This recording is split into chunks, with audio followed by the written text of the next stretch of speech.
For centuries, there were fearsome tales of a half-human monster roaming the African forests. Even in modern times, knowledge of the elusive creature, the wild chimpanzee, was largely based on speculation.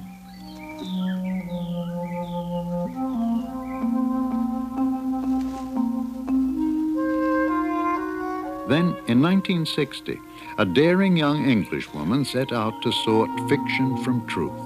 She had been warned, you'll never get near the chimpanzees, but she was determined to try. Her name, Jane Goodall. She was 26 years old and destined to make scientific history.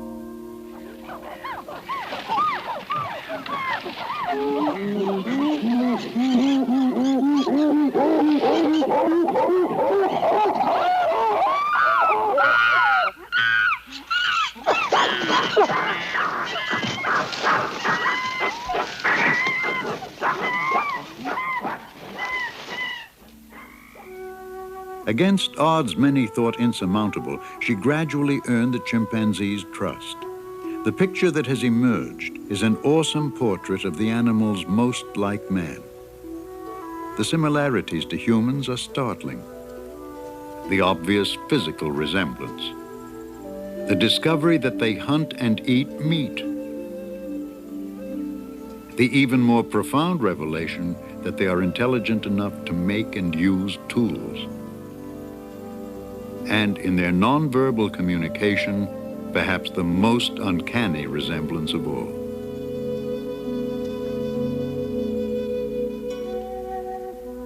Meticulously documented on motion picture film, Jane Goodall's classic study stretches from 1960 to the present day. A compelling chronicle that spans 3 generations of chimps, it is the longest study of any wild animal group in the world. Unexpectedly, one of its recent chapters took a forbidding turn. The usually gentle, amiable chimps revealed a dark and sinister side, puzzling, savage behavior as yet unexplained. And so the saga goes on, the remarkable adventure of the wild chimpanzees and the dedicated woman who works among them still. Growing up in Bournemouth, England, Jane Goodall was drawn to the world of animals almost from the start. When her mother gave the infant a chimp doll, outraged friends predicted nightmares. They could not have been more wrong. Even when I was very tiny, I was absolutely fascinated by animals. I think I first began to dream of going to Africa after reading Dr. Dolittle and Tarzan when I was about 8. I was absolutely fascinated with the idea of being out in the jungle, out with the animals, feeling a part of it all. Famed anthropologist Louis Leakey had long searched for someone to study wild chimpanzees for clues to the behavior of early man. I want someone unbiased by academic learning, he said, someone with uncommon patience and dedication. His faith in Jane Goodall would lead to one of the most important scientific studies of our time. Her journey would take Goodall to the East African country of Tanzania, then known as Tanganyika. The remote Gombe Stream Game Reserve stretches for about 10 miles of rugged mountainous country along the shore of Lake Tanganyika. And so, on the 14th of July, 1960, Jane Goodall was 4,000 miles from home. A tiny boat, her only link to the civilized world. When I arrived at the Gombe Stream Reserve, I felt that at long last my childhood ambition was being realized. But when I looked at the wild and rugged mountains where the chimpanzees lived, I knew that my task was not going to be easy.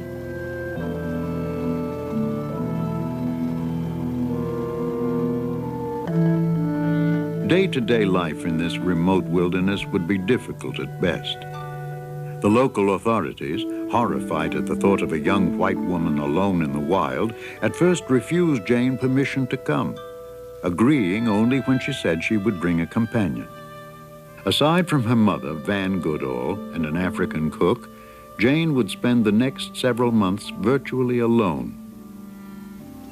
It was already late afternoon when the tents were pitched and provisions stored, But after 20 years of dreaming of this day, Jane was eager to begin. Unarmed and untrained, she ventured into a strange new world.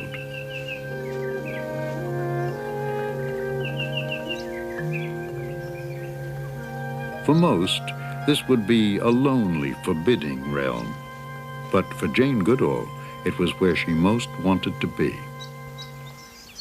During my first days at Gombe, I could hardly believe it was true. At last, I was out in the wild. I didn't see many animals, but I had the feeling they were there all around, watching me. There were rustles in the undergrowth, strange calls, smells I could not identify.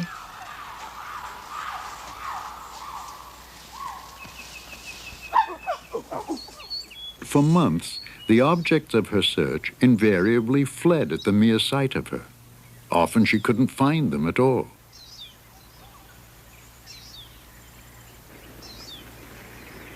It was a steep, rigorous climb to the open ridges above, but perhaps, she hoped, a way to pinpoint the nomadic apes below. I discovered, not far from camp, that there was a peak overlooking 2 valleys. And from this vantage point, I was able to gradually piece together the daily behavior of the chimps. The major advantage of the peak was that the chimps could see me sitting up there and gradually get used to my presence. Sitting quietly in the same spot day after day, always dressed in the same neutral colors, never attempting to follow the shy apes, the figure on the peak gradually became less of a threat. It would be some time, however, before Jane was accepted at closer range. Though the chimps now recognized the intruder, her intent was far from clear.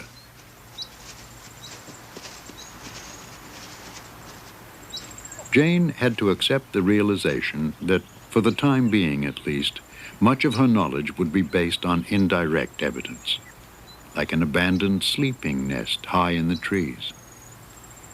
Jane found the nest was not simply a pile of wadded leaves, but a carefully interwoven platform created by dexterous hands and a reasoning brain. But the intelligent creature who made it had long since moved on.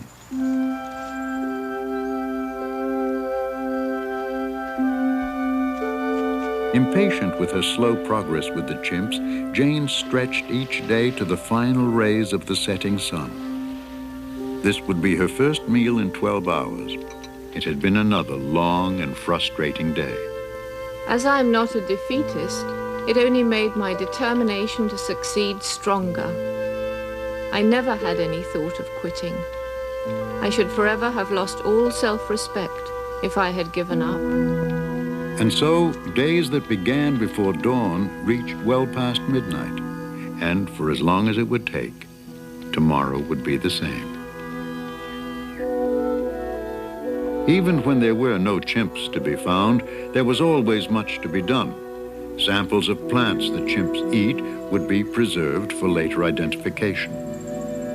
There was a new language to learn, tribal customs to absorb.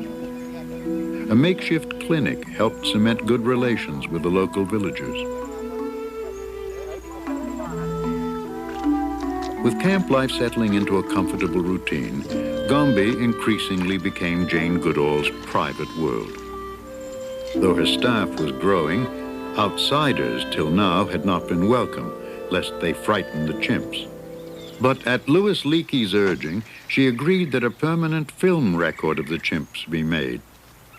To shield herself and the cameraman, she built a blind, a screen of leaves. Hugo van Lawick is a specialist in wildlife. Primarily funded by the National Geographic Society, over the coming years, he and Goodall would capture details of chimp behavior never before dreamed possible.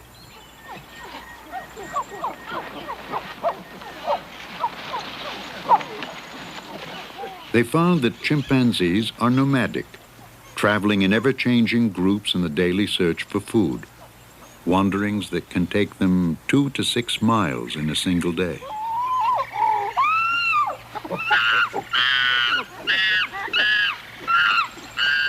They are animals of dramatic extremes, noisy and excitable one minute, calm and gentle the next.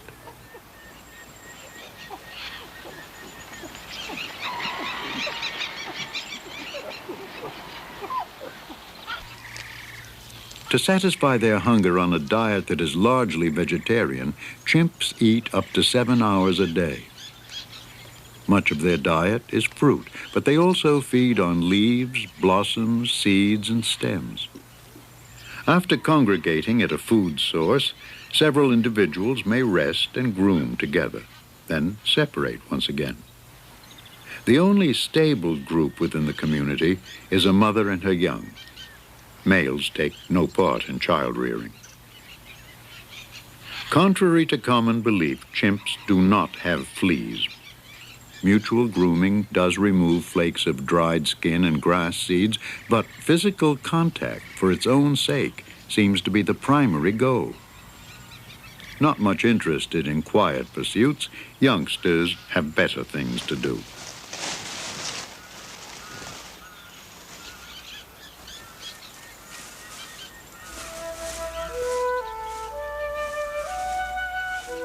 The chimps very gradually came to realize that I was not dangerous after all.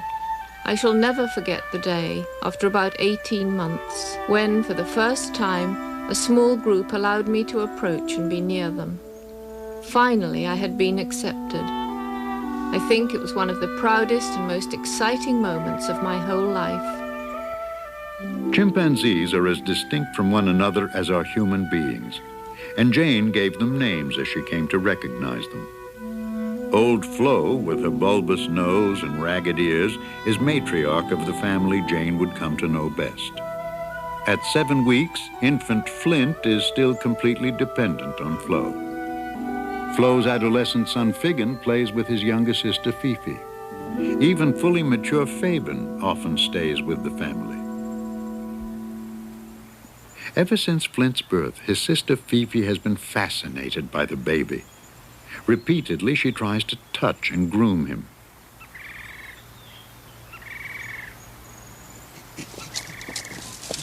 The older chimps, less interested in babies, tend to ignore Flint. But Fifi is persistent, actually trying to take the infant from Flo. Though protective of her newborn, Flo is never rough with Fifi. When she's had enough, she simply walks off, leaving Fifi looking rather frustrated.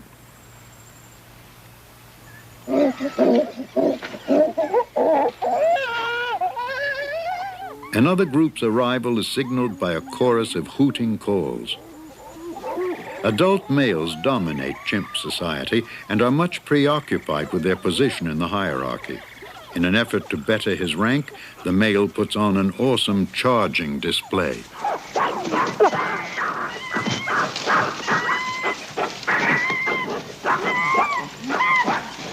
With hair bristling and vegetation flying, the male makes himself appear larger and more dangerous than he actually is.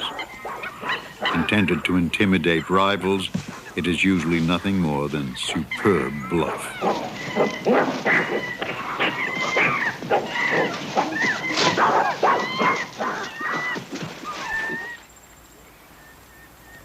After displays of aggression, the dominant chimp often reassures those who have been frightened or hurt, and thus tension is diffused, harmony restored.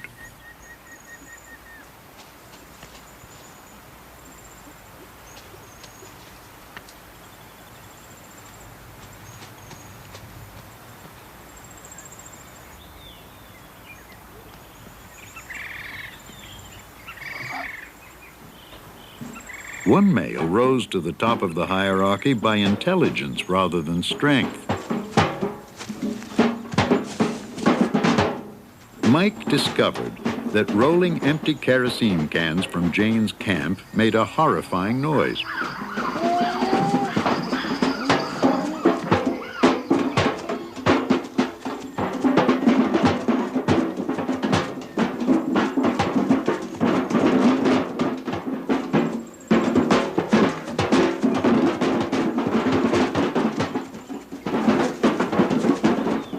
Originally one of the lowest-ranking males, Mike was now number one.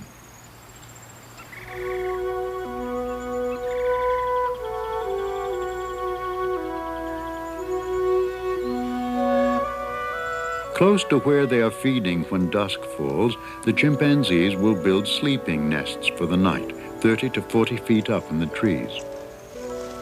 After choosing a suitable foundation, such as a horizontal fork, the chimp takes only 3 to 5 minutes to bend down branches, then twigs, to create a comfortable padded bed.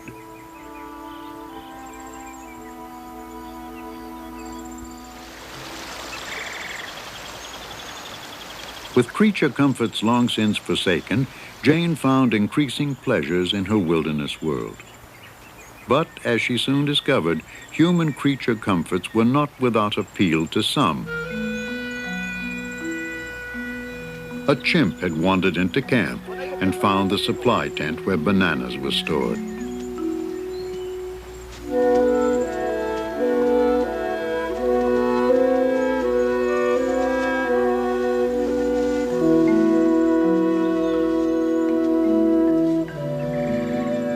Because he had been to camp before, when Jane was in the forest, she had a prearranged signal to call her back. It was thrilling after all this time to find a chimp actually in my camp. It was David Greybeard, a male I had already come to know out in the forest. David's boldness marked a turning point for Jane. After the endless months she had searched for them, the chimps, following David's lead, now came to her. Gradually, their inherent fear gave way, and an offer of friendship was accepted, with trust.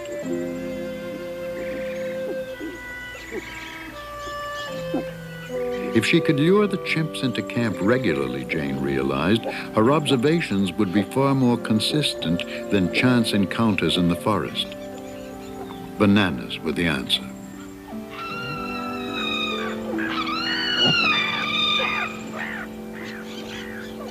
The scheme was not without its flaws, as the local baboons quickly proved.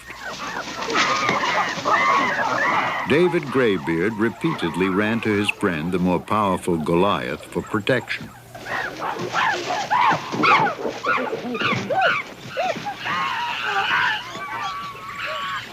Goliath came to David's defense.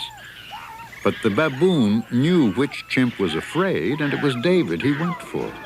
Every time.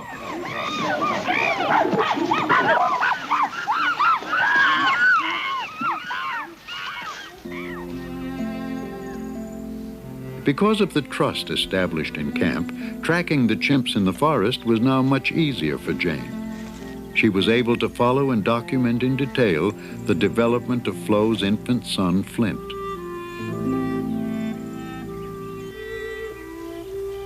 At 6 months, Flint is learning to ride on his mother's back. But sometimes he doesn't get it quite right. At around the same age, he takes his first tottering steps. When he stumbles and whimpers, Flo quickly rescues him.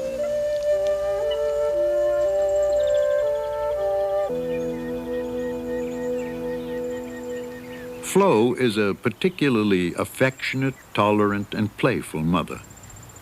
And because much maternal behavior is learned, she is the role model for her daughter Fifi. As Flint grows older, Flo permits Fifi to take him for brief periods of time. Such experiences provide important training for the future, when young females mature and have offspring of their own. About the time Flo begins to carry Flint on her back, Fifi tries to imitate Flo. Though unsuccessful, the attempt marks an important milestone in her learning experience.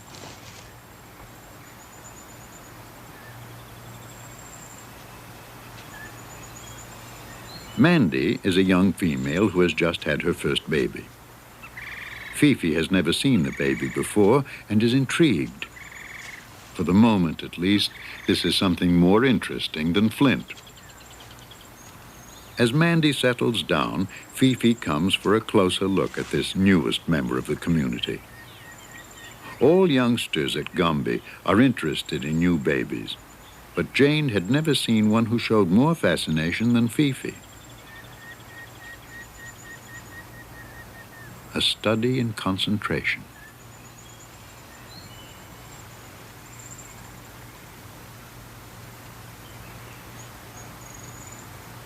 Mandy is not worried by Fifi's presence, but when adolescent male Figgin approaches, she nervously moves off. Both Fifi and Figgin are fascinated by the smell of the new baby. Fifi has followed Mandy up a tree and now attempts to touch the baby. Mandy gently fends her off. Meanwhile, even Flint is curious about another infant younger than he. But Flo is ready to move on in search of food, and she lets Flint know it is time to go. Fifi, still engrossed with Mandy's baby, does not notice that they leave.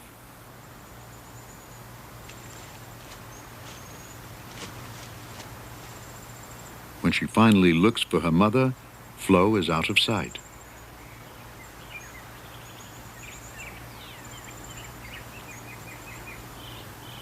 At 6, Fifi is still quite dependent on her mother and cries in distress.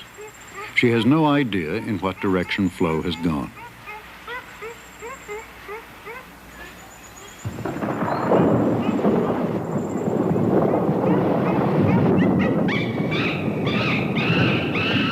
Normally, Flo would come at Fifi's cries, but apparently can't hear her above the growing storm.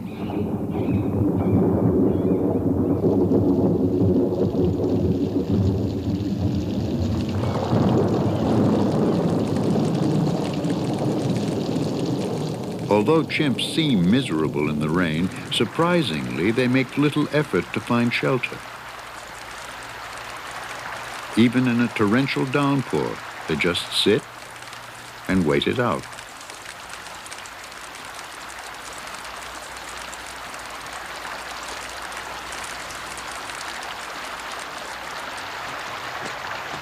Long committed to observing the chimps 7 days a week, Jane ignored the rain.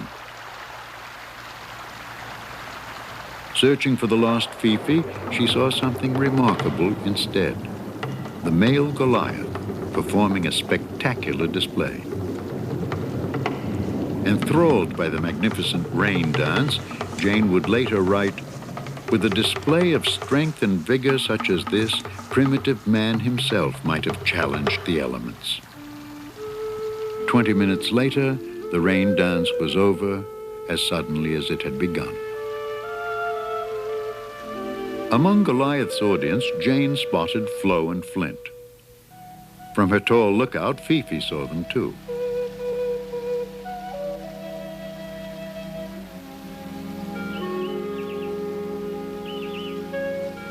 Strong family ties, temporarily broken by the storm, were once again intact.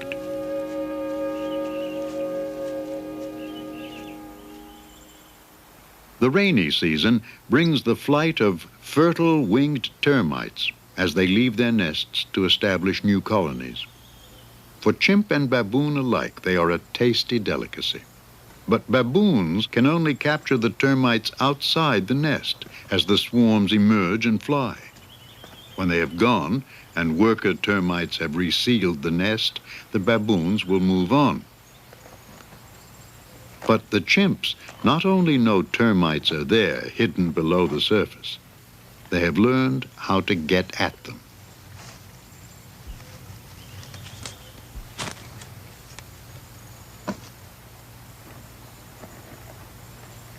In defense of their nest, the termites grip onto the grass, and with utmost care, the chimp gently draws them out. As a stem becomes bent, the chimp breaks off the end to make it work more efficiently. Sometimes a leafy twig is selected, but first it must be stripped of its leaves. In these actions, modifying natural objects for a specific purpose, the chimp is not only using, but actually making tools. It seems certain that this is a learned behavior, passed from generation to generation by watching and imitation. Flint does not yet know how to fish for termites, but already he imitates part of Flo's technique. Jane's proof that chimps make and use tools would rock the scientific world. Tool using always used to be considered a hallmark of the human species. When Louis Leakey first heard about tool using at Gombe, he got extremely excited and said, "Now we have to redefine man, redefine tool, or include chimpanzees with humans." A chimpanzee brain will never design a computer, nor even imagine a durable tool chipped from stone. But his brain is more similar to our own than is that of any other living creature. And surely it was thus that our distant human ancestors began, learning to master the natural world in the constant struggle to survive.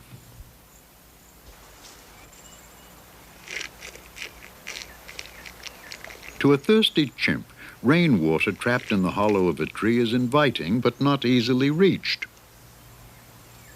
Once again, the chimps have learned to solve a problem by fashioning a tool. Wadded leaves act as a sponge. Chewing makes them more absorbent. Using the sponge, the chimp can get as much as 8 times more water than with fingers alone.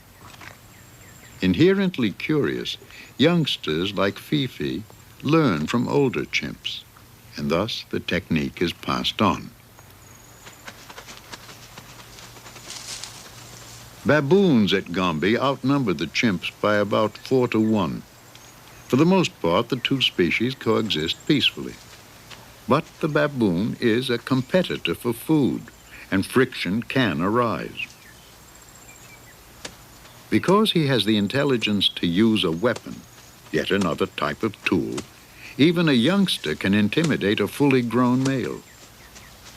The bluff works.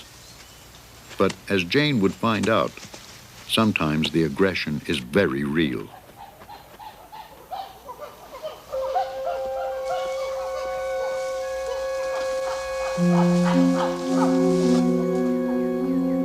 A young baboon has been captured and killed by a group of chimps, and they will feast on its remains.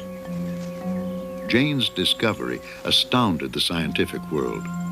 The chimp is not the gentle vegetarian we had thought, but, like humans, a formidable predator. Sometimes cooperating to hunt and stalk their prey, they also kill young antelope, bush pigs, and monkeys. For the most part, chimps eat meat only they themselves have killed. Indeed, a dead animal is often a puzzling sight. Right here. With Gombe's growing fame, visiting students and scientists became a regular part of the scene. One day, as part of a project to record chimpanzee calls, Jane put out bananas in great quantities. The result, an eruption of frenzied excitement, desperate begging, and violent aggression.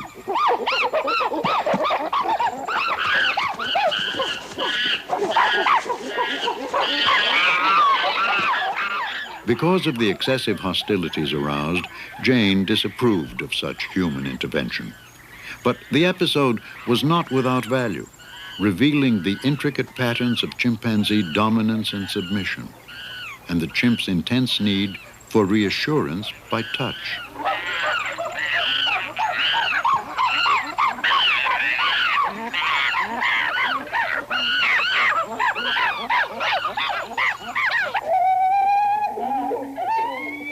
The sounds of the encounter were carefully analyzed by students specializing in chimp vocalization. With the passing years, Gombe drew students from around the world, with interests ranging from biology to communication to psychology.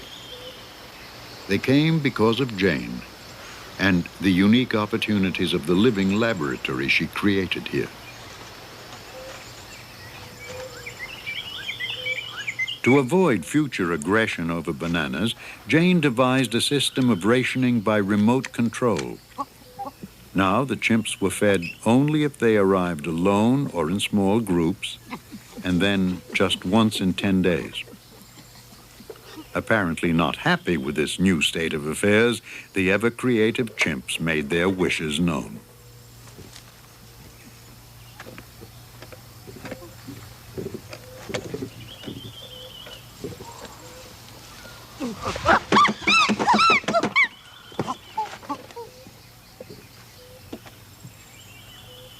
The chimps' presence in camp provided an opportunity for experiments not possible in the forest. How would they react to something new? All chimpanzees are intensely curious, but often afraid of the unfamiliar. For the first time, Flint attempts the typical male intimidation display, pulling vegetation and stamping.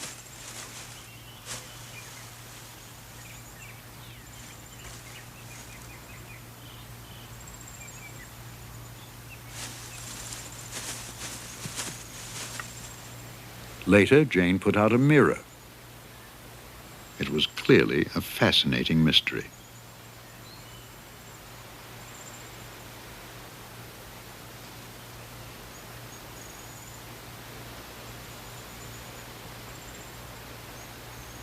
In retrospect, Jane will say that had she known her study would continue indefinitely, she would not have encouraged contact between herself and the chimps. For one thing, they are stronger than humans, and if they lose their fear, dangerous. Indeed, in the future, Jane would minimize all interaction with the chimps. But for the moment, after the long struggle for acceptance, David's silent consent to be groomed was a prize beyond measure.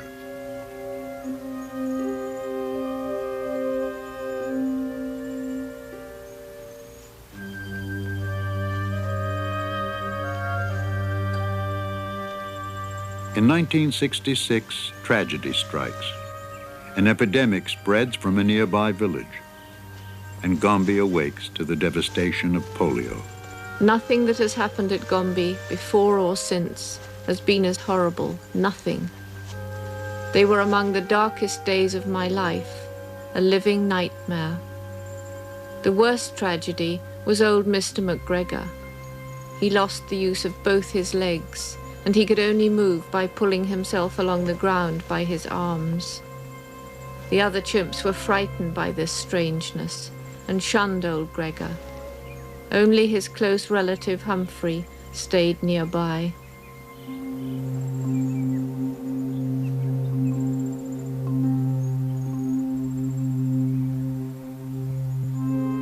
The mother, Ollie, has lost her month-old infant to the disease.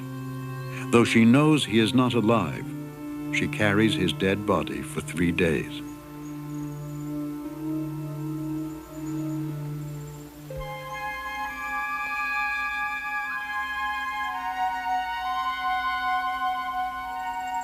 Polio vaccine is flown in and fed to the chimps in bananas, but for many it is too late. Flo's son, Fabian, paralyzed in one arm, protects it by walking long distances upright.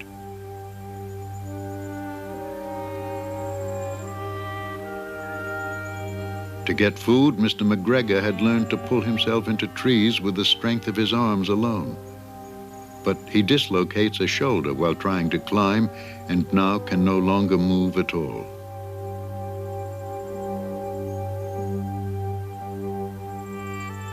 Jane knew she had but one choice. Her longtime friend must be shot.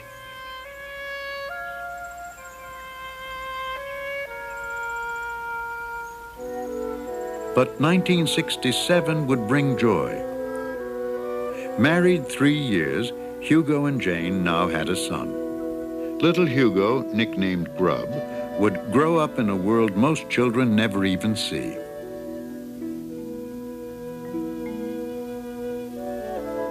Spending less time at work to be with Grub, Jane modeled her behavior after the patient, affectionate chimp mother she had long observed.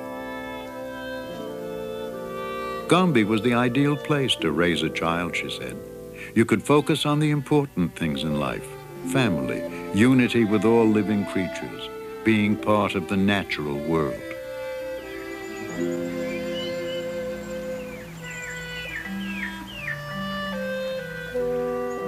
As she watched her own son grow, Jane continued to track the development of Flo's son, Flint, who was now 4½. Pregnant with her 5th child, Flo was increasing her attempts to wean Flint.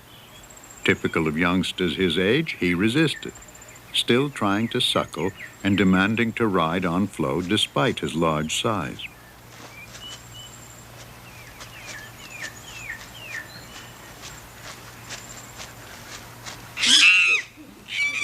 When denied his way, Flint threw violent temper tantrums, even hitting and biting his mother.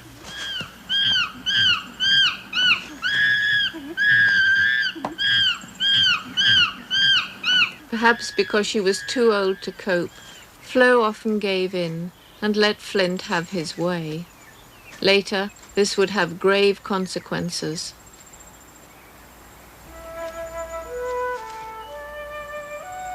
Later that year, the baby was born and Jane named her Flame. Still attached to the placenta, Flame was just a few hours old.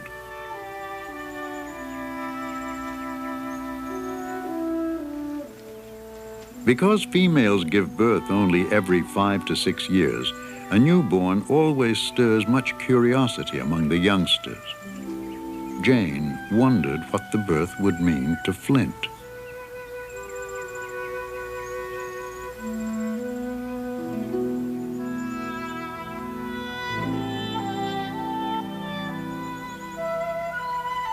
Flint's behavior would be expected to change with the new arrival, but instead he was getting worse.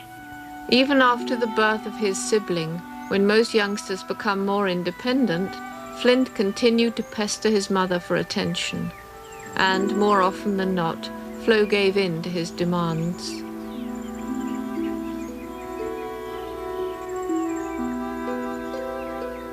Even with Flame at Flo's breast, Flint sometimes tried to suckle.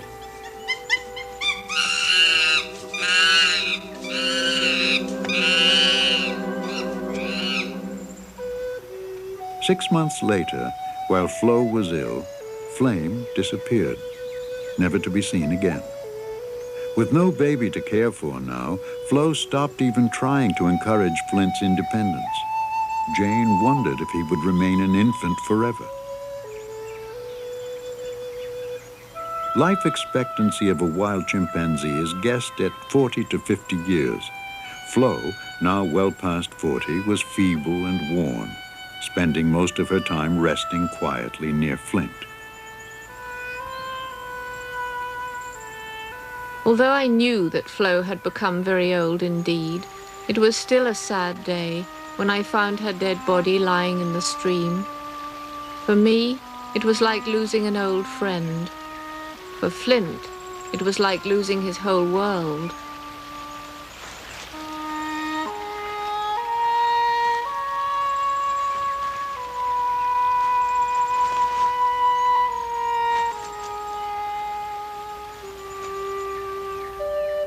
Flint stayed by himself, close to the place where Flo had died. He ate very little. He became increasingly lethargic and depressed. And finally, in this state of grieving, he grew sick. 3.5 weeks after losing his mother, Flint died too.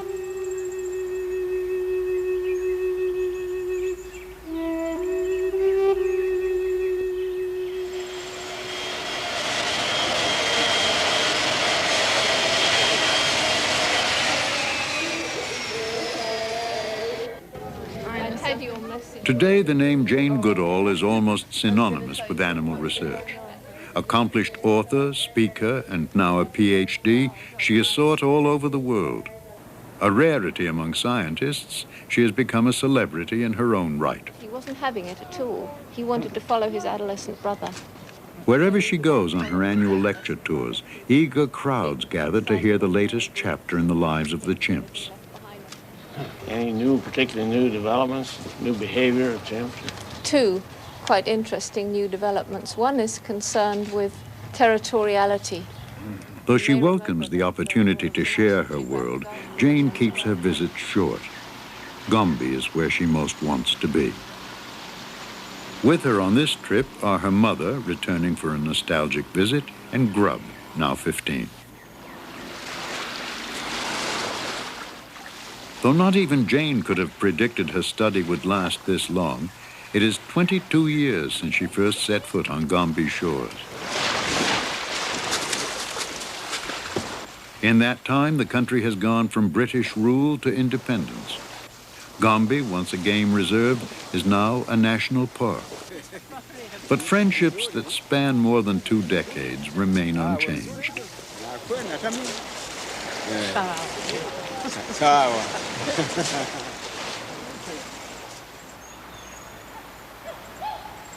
Today, permanent structures have replaced Jane's lakeshore tent, and a staff of 10 Tanzanian field assistants has been trained to help observe the chimps. The men work in teams of 2 and follow the animals 7 days a week. In recent years, they, along with Jane, witnessed a startling turn of events. Like Gombe itself, the chimps, it seemed, had changed too.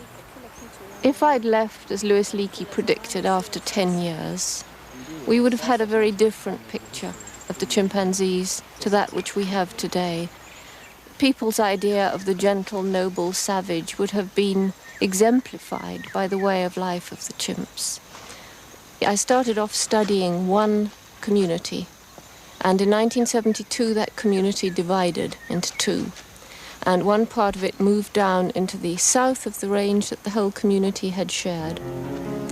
2 years later, a series of events began which were amongst the most horrifying that we've seen at Gombe. The males of the larger Kasakela community, the ones that we're studying today, systematically began to hunt down individuals of the smaller southern community, to attack them when they found them on their own or in small groups. And within a 4-year period, every one of the 7 males and at least 1 of the 3 females who had moved to the south had disappeared.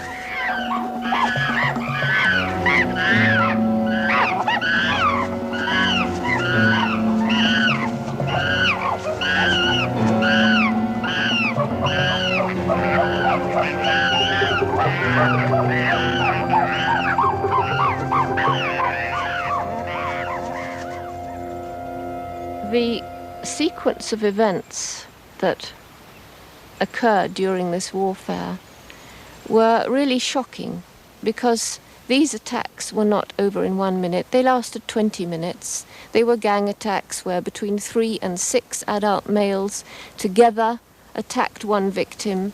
The victim was rendered senseless, virtually crouching on the ground, not even trying to fight back.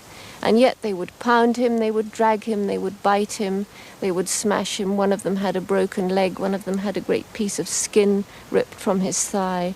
And these were very, very brutal attacks. And I think it's a bit horrifying to consider that just because we now know how aggressive the chimpanzee can be, this makes him even more like humans than I thought they were before. Only because Jane stayed on at Gombe was the warfare discovered. Only because she remains there still may it one day be explained. While the male gang violence was a profoundly dramatic event, much of Jane's work continues to revolve around the subtle intricacies of day-to-day family life. Her observations of Flo and Flint taught her just how powerful a mother's influence can be. In the 10 years since Flo died, Jane has followed her family into its third generation. Flo's daughter, Fifi, is now a mother herself. Like Flo, Fifi is an extremely playful and tolerant mother. Her son, Frodo, bears a striking resemblance to his dead Uncle Flint. Young Fanny evokes images of Fifi herself as a child. And in adolescent Freud, a visible reminder of Figgin as he matured.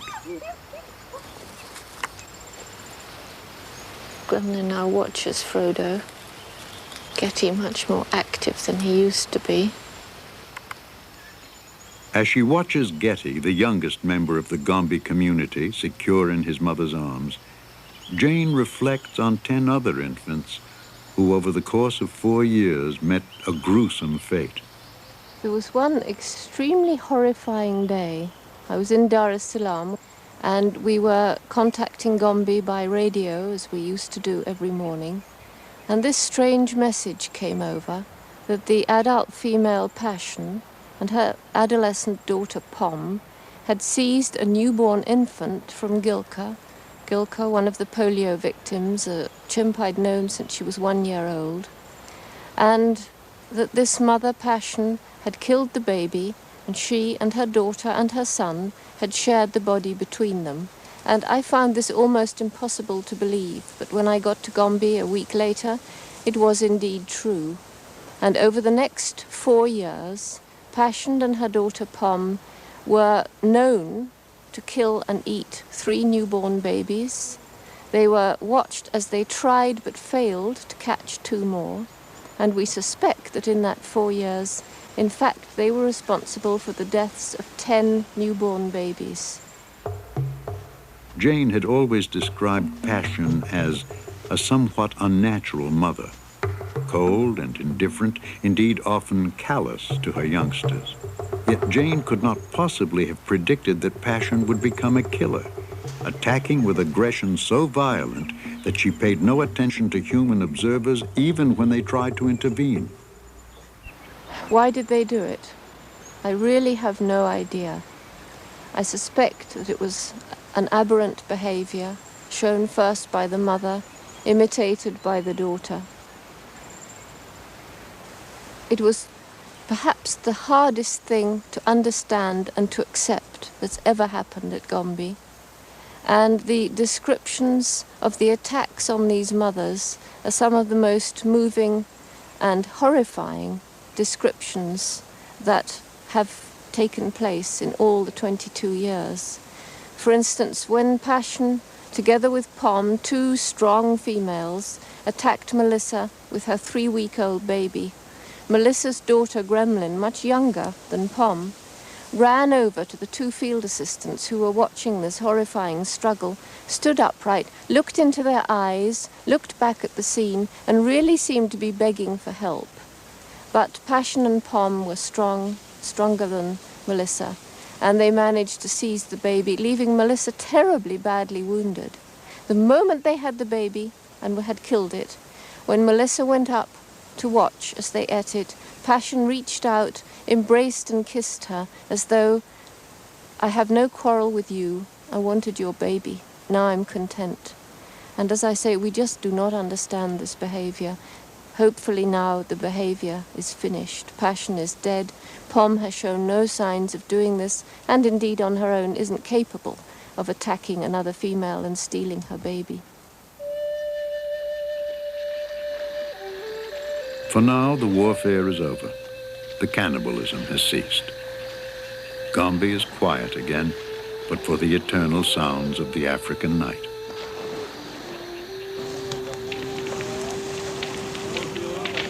Then, on a summer evening in 1982, a joyous chorus of human voices pervades the dark, an anniversary party celebrating 22 years of research at Gombe. To share this night, some have come by boat, others have walked for miles. With traditional feasting and speeches, they join together to toast the future and celebrate the past.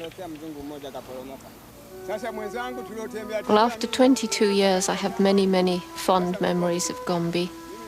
Perhaps the one that I like to think back on most was after having struggled, crawled through the undergrowth, climbed up to the peak and down again and searched, and been rewarded, yes, by seeing chimps, but chimps that ran away every time I went up to them.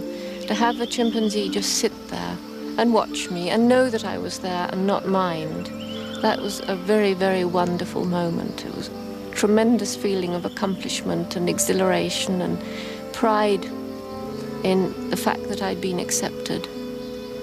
And then a rather different kind of memory was the first time that a wild chimpanzee mother came up to me and allowed her infant to reach out with that wondering expression in his eyes to touch me. And that, of course, was Flo with her infant Flint. And that's another moment I'll never forget. And though it often seems a lifetime ago, she remembers them all. 3 generations of chimps who allowed her the privilege of entering their private world. Wild animals roaming free, who permitted a human to live among them as a friend.